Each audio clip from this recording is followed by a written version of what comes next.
스티븐 코비라고 하는 사람이 성공하는 사람들의 7가지 습관이라고 하는 책을 썼습니다.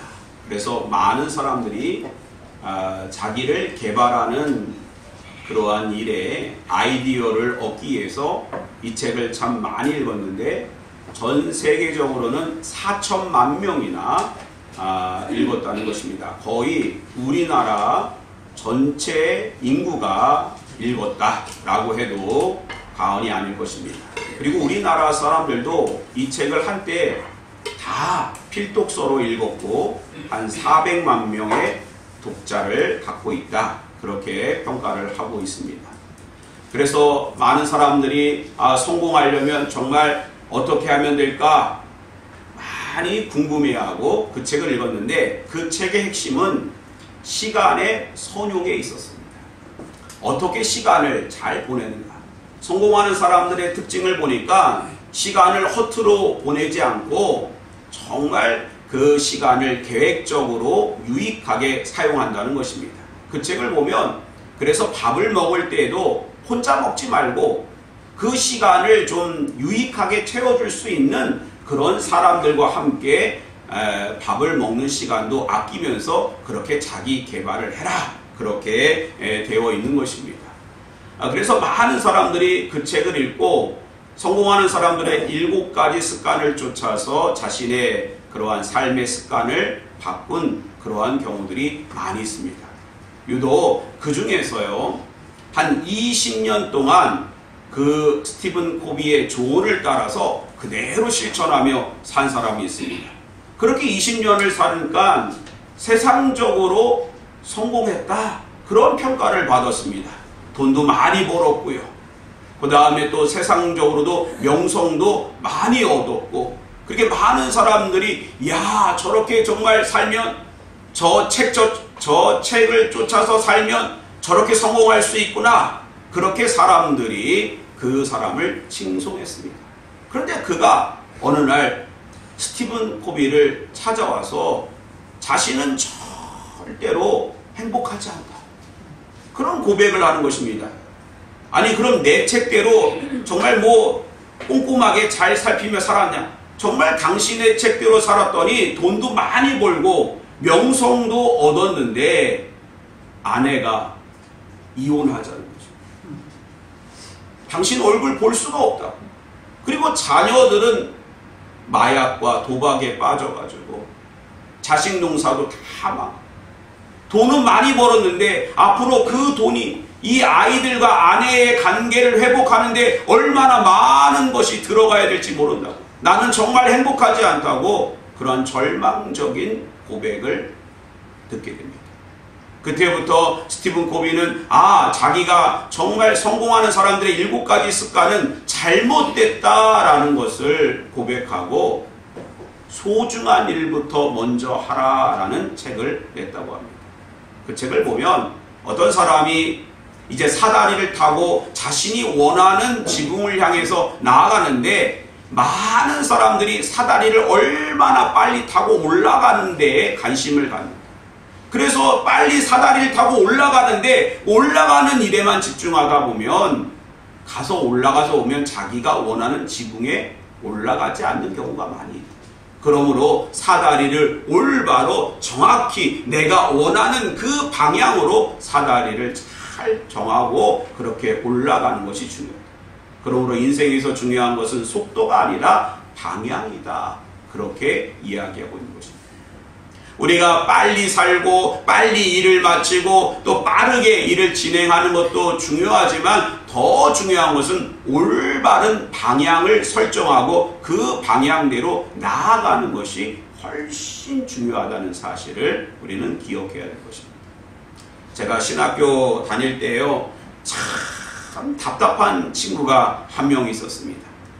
그 친구와 좀 이렇게 말 한마디라도 섞어보고 싶었는데 그 친구는 아침에 와서 저녁까지 거의 입을 열지 않습니다.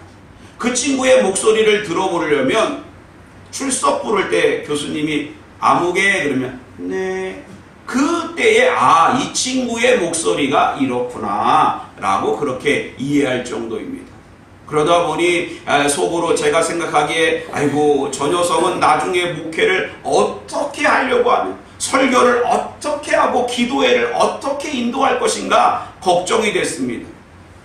그리고 한참 뒤에 그 친구에 대한 소식을 들었는데 그 친구가 40 중반에, 여러분 40대 중반이면 이제 목회를 이렇게 잘 자리 잡고 열심히 목회해야 될 그 나이에 미국으로 유학을 간다는 거예요. 미국에 가서 이제 공부를 더 많이 해가지고 한국으로 돌아와서 이제 열심히 또 좋은 목회를 해야겠다고 40대 중반에 그 LA로 공부한다고 떠난다는 것입니다.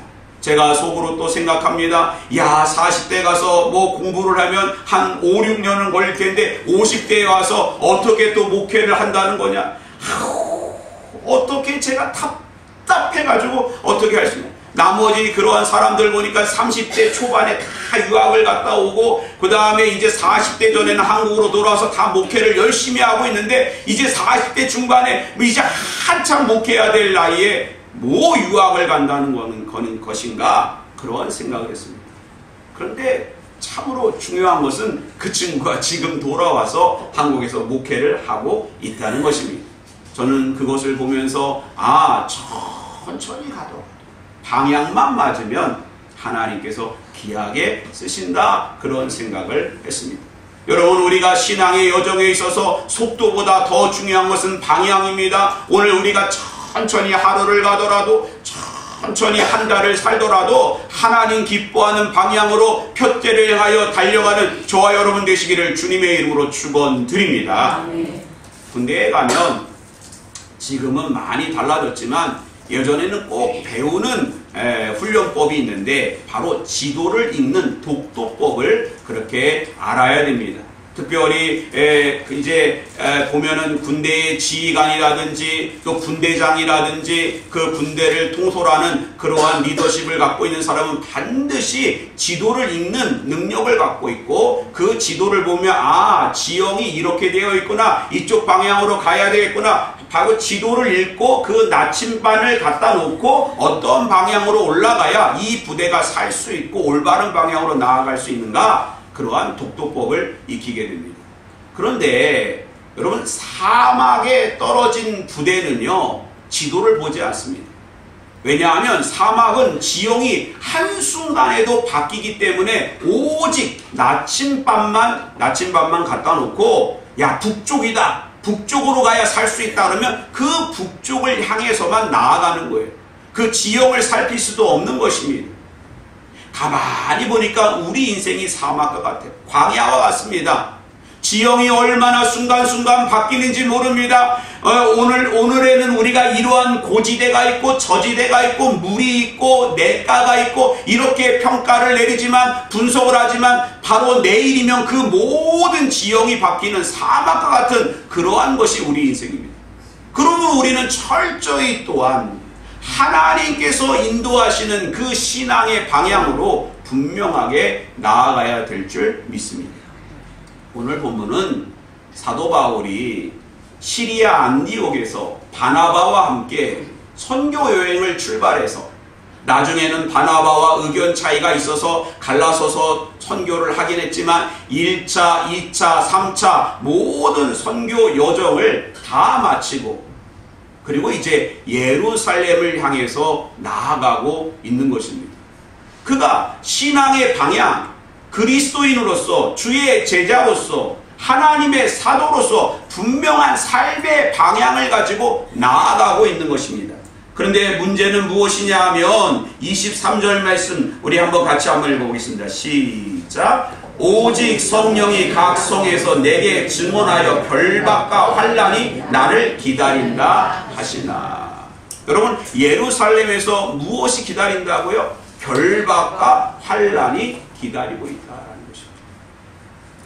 예루살렘에 가면 그동안 수고했다고, 그동안 주의 제자로서 또 하나님의 사명을 잘 감당했다고 환대하고 위로하고 격려하고 축복하는 그러한 것이 기다리는 것이 아니라 예루살렘에 가면 당신은 결박을 당할 것입니다. 예루살렘에 가면 당신은 환난을 당할 것입니다. 그 모든 게 정해져 있다는 것입니다. 그럼에도 불구하고 사도 바울은 예루살렘을 향한 그리스도인의 방향, 신앙의 방향을 분명하게 갖고 있었던 것입니다. 사랑하는 성도 여러분, 여러분은 지금 마음속에 신앙의 방향이 있습니까? 표대가 있습니까? 도대체 무엇을 보고 나아가고 있습니까? 나의 방향은 이 세상에서 돈을 많이 버는 것이다. 이것이 여러분의 방향이 되어 있습니까? 돈이 사라지는 순간 어떻게 될 것 같아요? 무너지는 것입니다. 나의 방향은 세상에서 유명해지는 것이다. 사람들이 찾지 않으면 그 방향감을 잃어버리면 어떻게 됩니까? 또한 무너지는 거예요. 우리들의 방향은 오직 예수가 되어야 할 줄 믿습니다. 예수가 있으면 돈이 없어도 또한 가난하고 또한 몸이 연약하고 또한 세상적으로도 하나도 유명하지 않더라도 우리의 인생은 하나님께서 복 주시는 생명의 길, 하나님께서 인도하시는 은혜의 그 길로 나아가게 될 줄 믿습니다. 신앙의 방향, 그리스도인의 방향이 반드시 있어야 되는 것입니다. 사도 바울은 그래서 빌립보서 3장 14절 표대를 향하여 그리스도 예수 안에서 하나님이 위에서 부르신 부름의 상을 향하여 달려가노라. 표대가 있다는 거예요. 여러분은 분명한 예수 그리스도 하나님 나라라고 하는 그 표대가 분명하게 있어야 되는 것입니다. 우리가 하나님의 백성이 하나님의 자녀인가? 그러면 여러분의 마음에 손을 얹어보세요. 그리고 내가 나의 표대가 어디에 있는가? 오늘 나는 무엇을 위해서 사는가? 나는 어디로 달려가고 있는가? 청약을 향해서 달려가고 있는가? 또 이제 또 뭐 10억 모으기, 10억을 위해서 달려가고 있는가? 무엇을 위해서 달려가고 있는가? 자신을 점검하시기 바랍니다. 내 마음속의 표대는 예수 그리스도, 십자가가 되어야 할 줄 믿습니다. 근데 사도 바울을 보세요. 그는 예루살렘이라고 하는 신앙의 방향이 있었습니다. 또 하나님의 사명을 감당하는 방향이 있었습니다. 그곳에는 환난과 결박과 이제 옥고와 고난과 십자가가 있다는 사실을 알았습니다. 우리는 그리스도인의 신앙의 방향은 십자가를 알면서도 가는 것입니다. 할렐루야. 아멘. 이것이 진정 하나님의 백성입니다. 이것이 참된 그리스도인입니다. 예수님은 하늘 보좌를 포기하시고 육신의 모양으로 이 땅에 오셨습니다. 가장 낮은 자리로 오셨어요. 그리고 골고다에 십자가를 지고 그 언덕길을 오르셨습니다. 예수님께서 십자가를 향하여 올곧게 나아가신 이유는 십자가를 몰라서가 아니라 십자가를 알지만, 그 고난의 깊이를 알지만 내가 죽어야 우리가 살 수 있기에, 예수 그리스도의 죄에 대한 속량이 있으에 모든 인류가 구원받는 그 구원의 길이 열리기에 예수님께서 십자가를 알고도 그 길을 가신 것입니다. 우리들의 신앙의 방향, 우리는 십자가가 되어야 될 것이고, 십자가를 알면서도 우리는 그 길을 묵묵히 가야 될 것입니다. 왜냐하면 예수님만이 길과 진리와 생명이 되는 것입니다.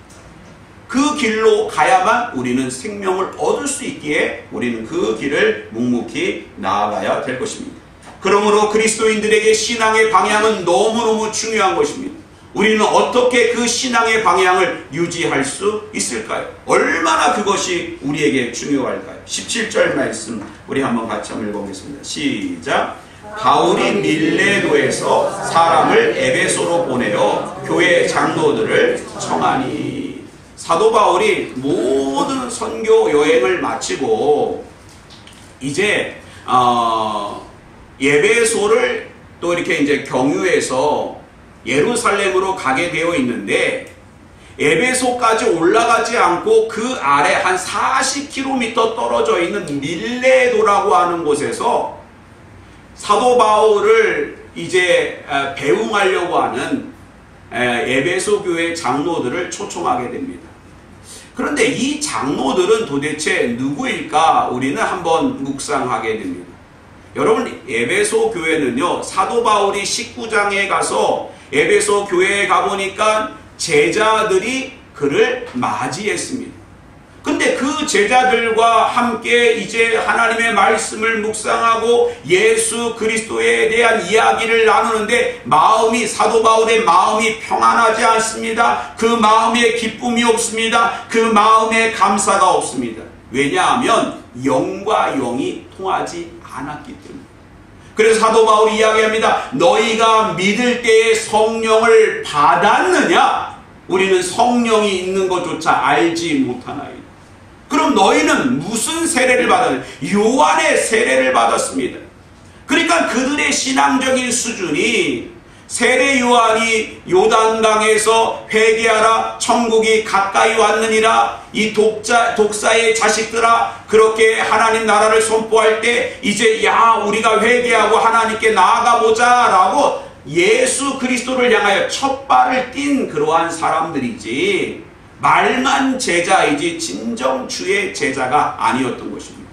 그러므로 그들을 모아놓고 하나님의 말씀을 다시 창세기부터 요한계시록까지는 아니겠죠? 창세기부터 하나님의 말씀을 잘 가르쳐. 그리고 예수 그리스도에 대한 그런 모든 그가 전하여 준 말씀과 예수 그리스도의 행위에 대하여 가르치고 하나님의 말씀을 전하는 가운데 그들이 마음이 뜨거워집니다.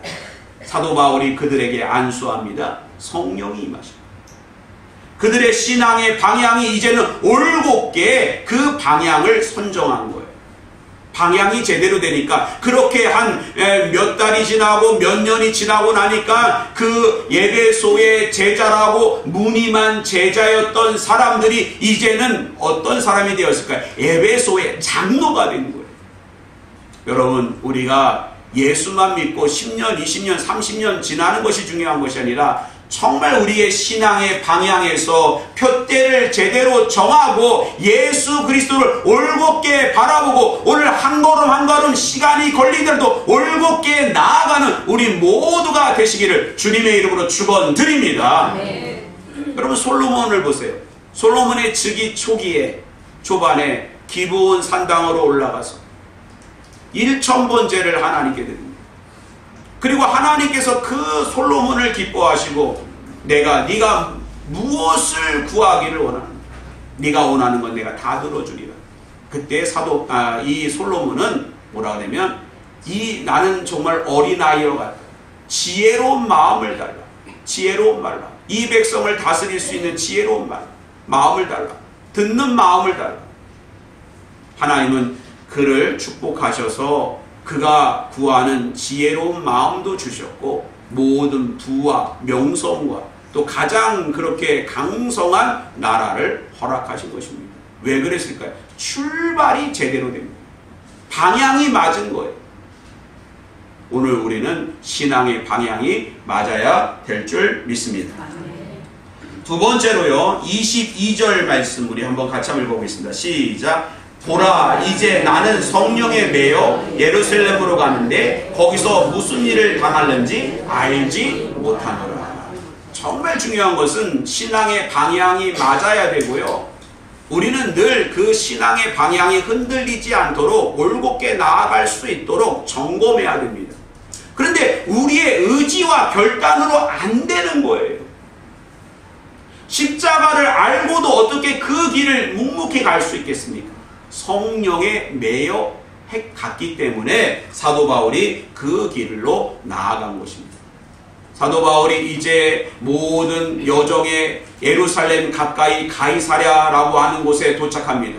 가이사랴라고 하는 것은 헤롯의 별궁이 있었던 곳이죠. 그곳은 예루살렘에서 100km 정도 북쪽으로 떨어져 있는 해안에 있었던 도시입니다. 그곳에 빌립지사와 그러한 딸들 넷이서 함께 살고 있었고, 이제 아가보라고 하는 선지자가 유다로부터 그곳으로 올라와서 사도 바울에게 권면합니다. 사도 바울의 띠를 가져다가 자신의 그렇게 손을 묶고서 이 띠 임자가 예루살렘에 가면 이렇게 결박될 것이라고. 아가보는 이미 유다의 흉년을 예고했고 그 지역에 AD 46년에 글라우디오 황제 때 흉년이 정말로 찾아왔습니다. 정말 진실한 하나님의 종이었습니다. 그가 그렇게 예언했음에도 불구하고 사도 바울은 십자가를 알면서도 예루살렘을 향하여 나아갔던 것입니다. 그 이유가 뭘까요? 성령에 매여 있었기 때문입니다. 오늘 우리는 십자가의 방향, 그리스도인이 나아가야 되는 그 방향, 성령 충만함으로 나아가야 될 줄 믿습니다. 여러분, 다니엘서를 보세요. 다니엘서 6장을 보면 이제 그 바벨론이 메대와 바사로 나뉘어지고 다리오가 왕으로 즉위할 때에 전국을 126도로 나누고 총리 셋을 두어서 전국을 통치하게 하는데, 행정을 맡기는데 그 총리 셋 중에 바로 유대 사람 다니엘이 그 안에 들어간 거예요. 그러니 이제 원래 그 바사 사람도 원래 갈대아 사람도 아니었던, 바벨론 사람도 아니었던 저 포로되었던 다니엘이 자신들보다 높은 지위에 올라간 것을 얼마나 이 바벨론 사람들, 갈대아인들이 시기하고 질투하고 모함하고 죽이려고 했습니까? 금을 찾아보니까 다니엘은 하루 3번씩 예루살렘을 향하여 하나님께 기도하는 것밖에는 흠이 없어요. 그러니까 이들이 참 모략을 짜내가지고 왕이시여 30일 동안 왕에게만 절하게 하옵소서, 왕만 섬기게 하옵소서. 왕은 그것을 허락합니다. 그 금령을 어겼을 때는 사자굴에 넣으십시오. 그러니까 그 원칙을 어긴 사람은 오직 누구예요? 다니엘. 그래서 다니엘은 사자굴에 들어갑니다. 그럼에도 불구하고 하나님의 천사들이 사자의 입을 다 막아서 오히려 다니엘의 생명을 지켜주고 전화위복의 기회를 얻어서 오히려 다니엘을 모함했던 그 사람들을 사자밥이 되게 하는 일이 있지 않습니까? 어떻게 그 자리를 지킬 수 있습니까? 어떻게 십자가의 방향, 신앙의 방향, 그리스도인의 방향을 지킬 수 있습니까? 성령으로 충만했기 때문에, 하나님의 영으로 충만했기 때문에 가능한 것입니다.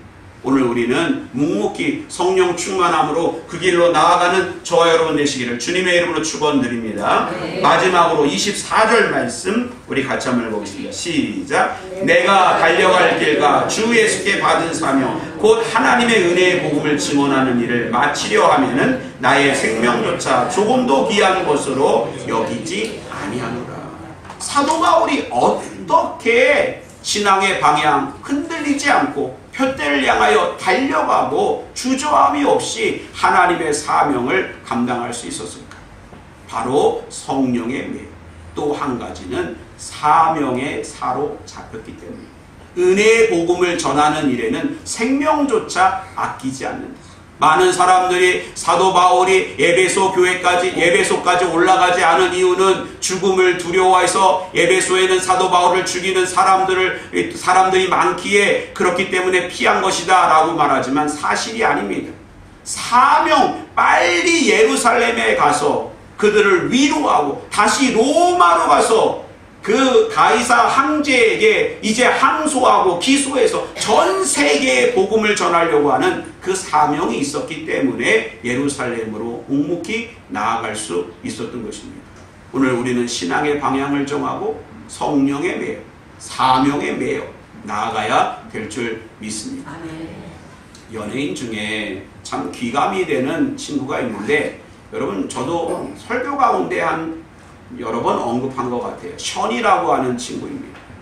그 친구는 어떤 일을 하나 봤더니 하루 종일 달립니다. 마라톤 선수예요, 거의. 그 올해 목표가 지금 이제 최근에 목표가 뭡니까? 라고 했더니 세계 5대 마라톤 대회에 참여하는 거래요. 근데 어떤 마라톤은 달리고 일주일 만에 또 그 마라톤이 시작이 된대요. 여러분 마라톤 42.195km를 달리면 보통 선수도 한 2-3달은 회복해야 또 달릴 수 있을 것입니다. 그런데 그렇게 달린대요. 그리고 얼마 전 8.15 광복절을 맞이해서 41.195가 아니라 81.5km를 또 뛰겠다고. 그래서 정말 그렇게 81km를 뛴 그러한 일이 있습니다. 근데 이 선이라고 하는 친구가 왜 이렇게 달리는가 했더니 그 친구가 달리면 달릴수록 유명해지니까 기업에서 후원을 하는 거예요. 돈이 모아지는 거예요.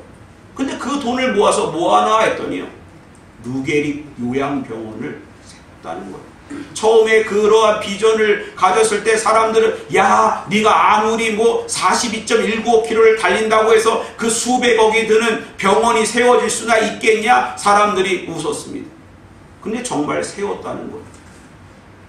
이 사람이 쓰러졌으면, 포기했으면 못했을 것입니다. 그러나 열심히 믿음으로 달렸습니다. 왜냐하면 사명에 매여 있었기 때문에.